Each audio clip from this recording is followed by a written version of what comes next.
my loves, and happy Sunday to you. Look at this girly girl. I love her.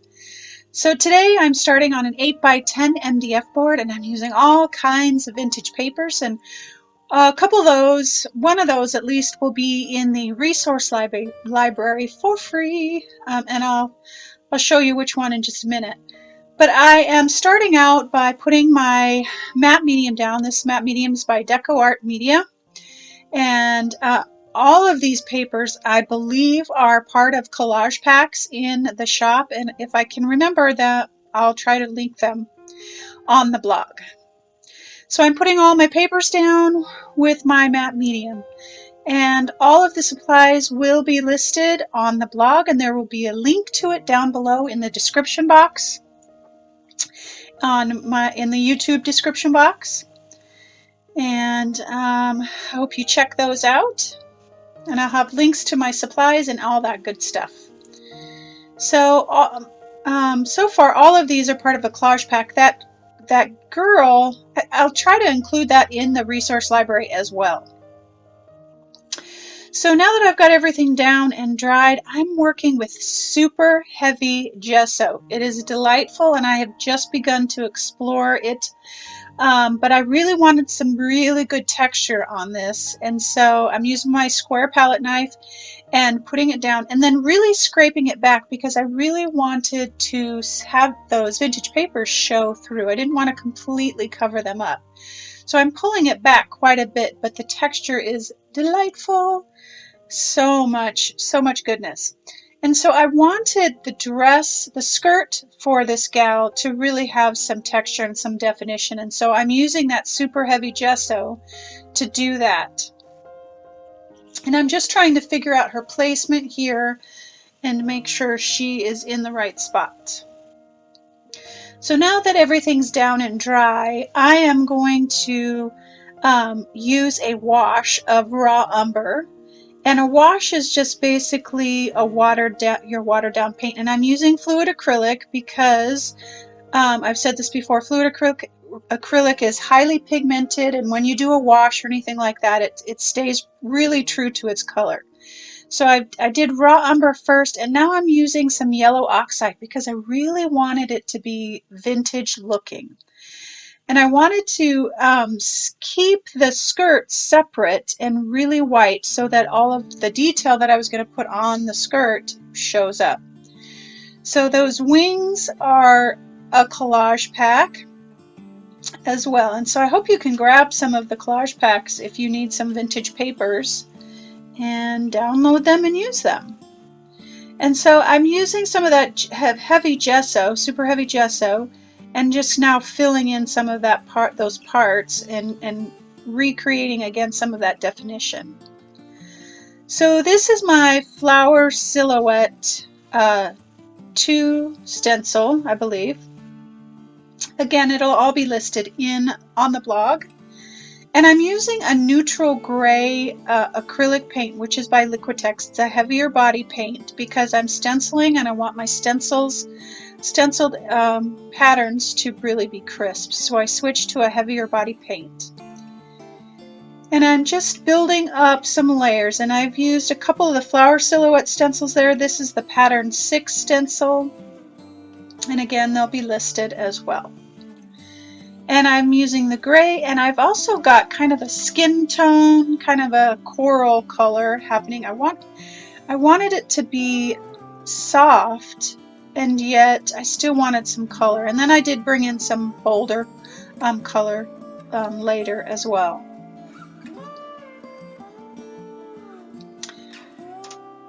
And that piece that I keep bringing down at the bottom there, the one that I'm putting on right now, is one of the ones that will be free in the resource library. And if you have not signed up for the resource library, there will be a link again on the blog or down below in the description box on my YouTube channel. And now I'm just putting down all of my other little vintage flowery elements that I've managed to cut out from that stack of goodies that I had. And now I just am taking some titanium white and kind of shadowing and shading around the edges of her skirt to kind of fill it out a little bit and make it look a little bit more uniform. I watered it down a bit and kind of traced over her top, but I really left it light because I wanted the detail of her top to show through. And I really wanted the skirt to be contrasted, and so I didn't want it to blend in too much.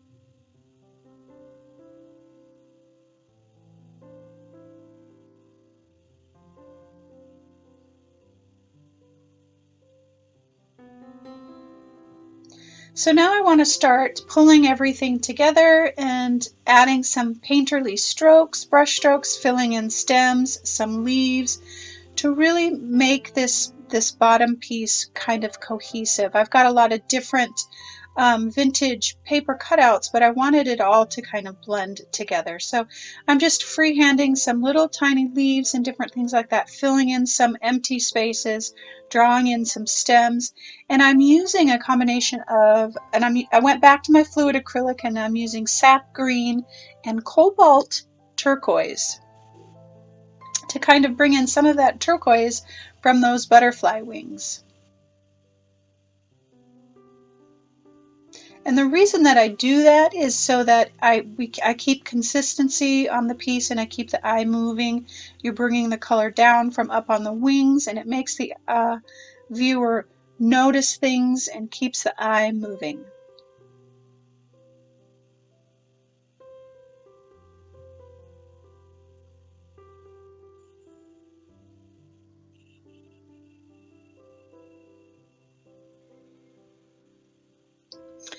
Now I've taken some quinacridone magenta and just my little brush, and I'm creating little circles to resemble little flower petals, little flower stems, again to bring cohesiveness to that bottom, to because that big red flower right in the middle was kind of sticking out, so I wanted to kind of blend in some of that color. And I'm just creating stems there again with the sap green on those little flowers that I drew in.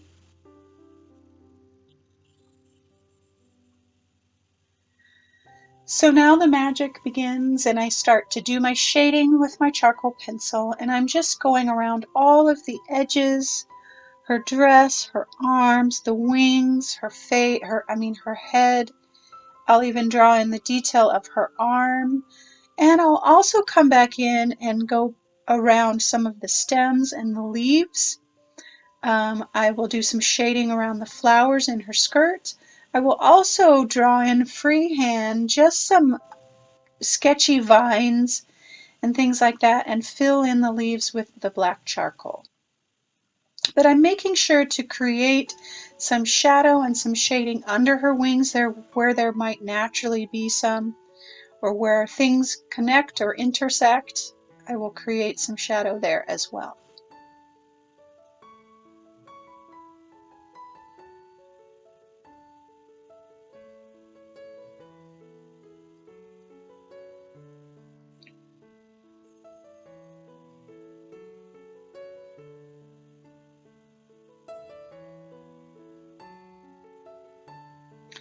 And I'm just continuing to add my shading and vines and different things like that. This piece has some really, really deep meaning for me, and I always tend to go to girls when I have this meaningful piece that I need to get out. I'm not sure why, but I do. And so I hope you stick around for the end, that I share my thoughts and my feelings about why I created this, and how important it was for me, and what a great reminder I have for you as well. And of course, every girl needs a crown.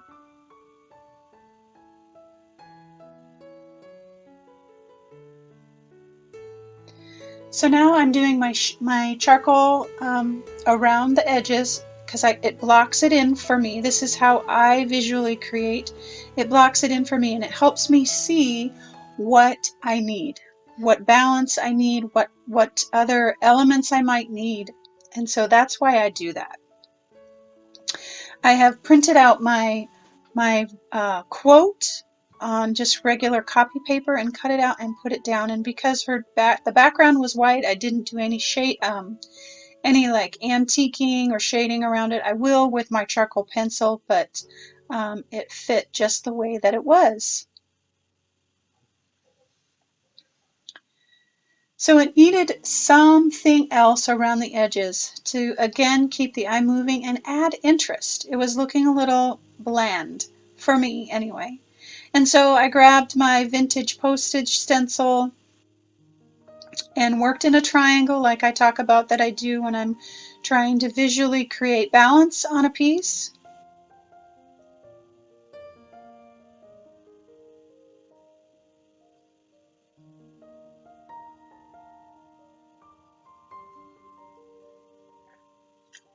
And we are almost done. I'm doing a few splashes here and there to give it a little bit more interest and a few more bits of shading, and she is done.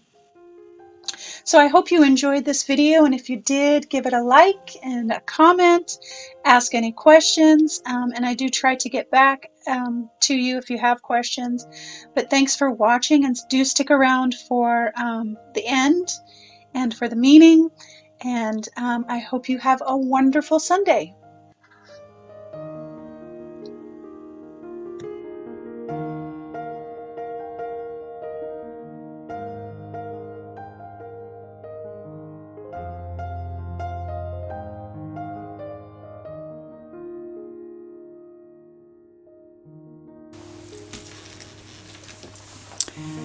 Well, hello, my loves. Happy Sunday to you.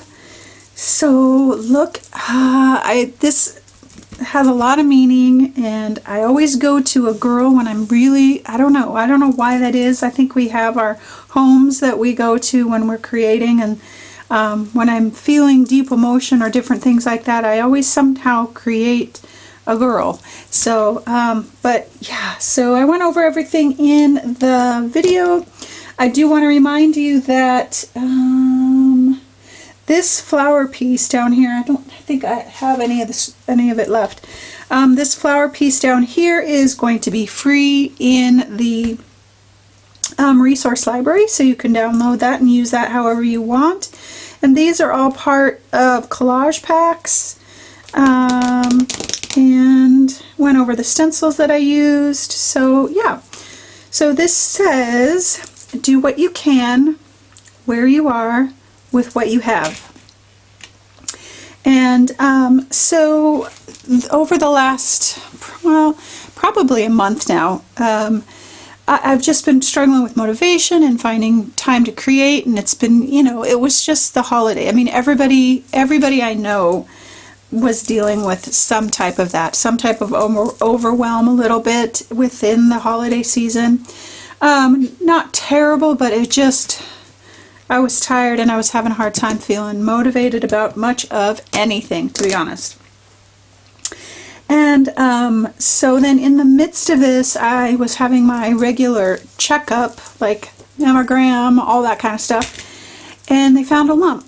And this was 2 weeks before Christmas, and I had to go back in 3 times. Finally ended with a ultrasound, and they still could not, it was very visible, and so I ended up having to have a biopsy, and that was a week before Christmas.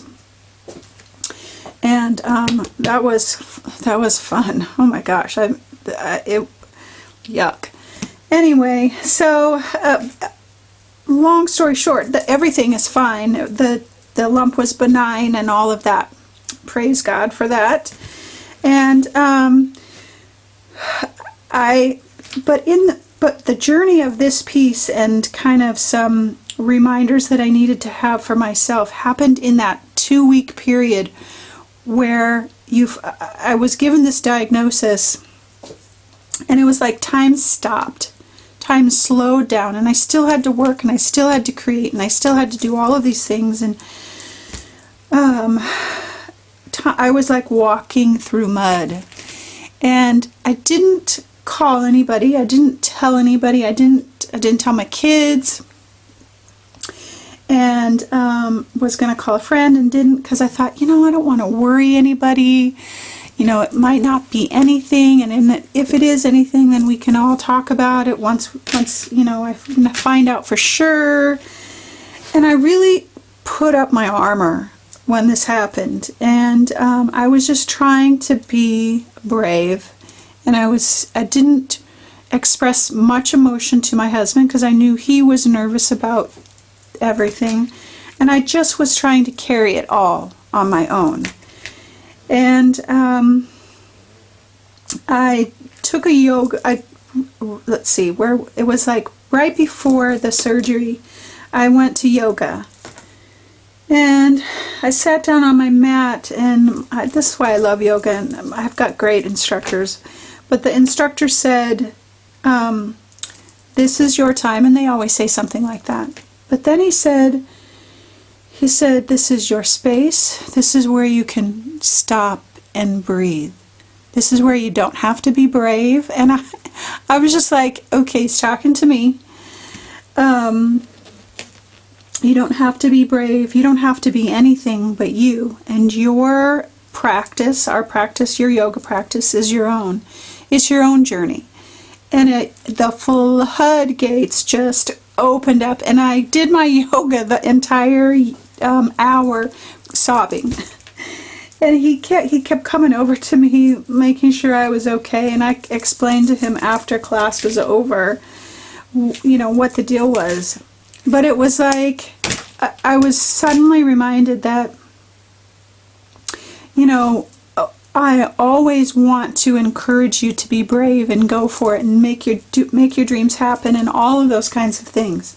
But I also want to remind you that we're not superhuman. We're human beings, and we don't have to be brave all the time. And just like my yoga instructor said, our journey is our own, and it doesn't have to look like anybody else's. And whatever you're going through, whether it's a diagnosis or a relationship issue or any of those kinds of things, surround yourself with people that will encourage you, but also remember that this is your journey, and it can look however you want it to look as you're journeying through it. It's messy, it's hard, it's scary, it's all of those things, and you can be all of those things too. We can be brave too, and that's fine. I just want to remind you that we don't have to hold it all together all of the time. We can find our sacred space wherever that is and let it go and just sob it out or write it out or whatever it is. And as we begin the new year, there's always this lull, and I talk to so many women who have this like after effect of Christmas where there's depression and all of these different things. You're dealing with winter and all that kind of stuff. And I want to tell you that let your journey happen, let your emotions happen, let your mess be messy if it needs to be. I'm not saying that it does. I'm just saying that if it needs to be, don't feel like you have to live up to anybody else's expectations. We don't want to get stuck there, and we don't want to stay there. But the timing is your timing too. And so I just want to encourage you as you're heading into the after effects of Christmas, or maybe you're in the midst of a journey that has taken you by surprise and you're not sure what to do. That's okay. Just let people know you don't know what to do. I don't know what I'm doing. And that's how I felt once I cried myself on the yoga mat. I'm like, I have no idea what to do right now. And it's okay to say that. It's okay to say that to the people that you trust. It's okay to be vulnerable and let all of that stuff out in the sacred spaces of your tribe or your partner or whoever that you ultimately trust and can be vulnerable with. And I'm grateful that so many of you feel like you can trust me and share your stories with me, and I honor that. I just want you to know how much I honor that. and I love you for that. And I am trying to be more vulnerable and open and not always feel like I have to have all of the answers, which is super hard for me. And just let it be, and let the mess be the mess, and whatever it looks like.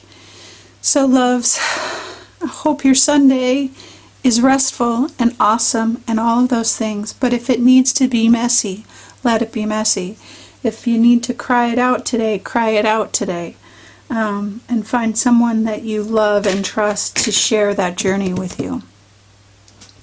I hope that we all can recover from the holiday blues that always happens in January. Always. I always get emails from someone who's really super struggling. And I want to say this too, that if you ever feel that you're stuck in that place where you can't get out, get help. Don't be afraid to ask for help, to ask a professional for help. It's not a sign of weakness. It's a sign of courage and bravery and strength. All right, loves, I hope your Sunday is restful and awesome and all of those things. And I hope that you always, always know that you are loved just the way you are.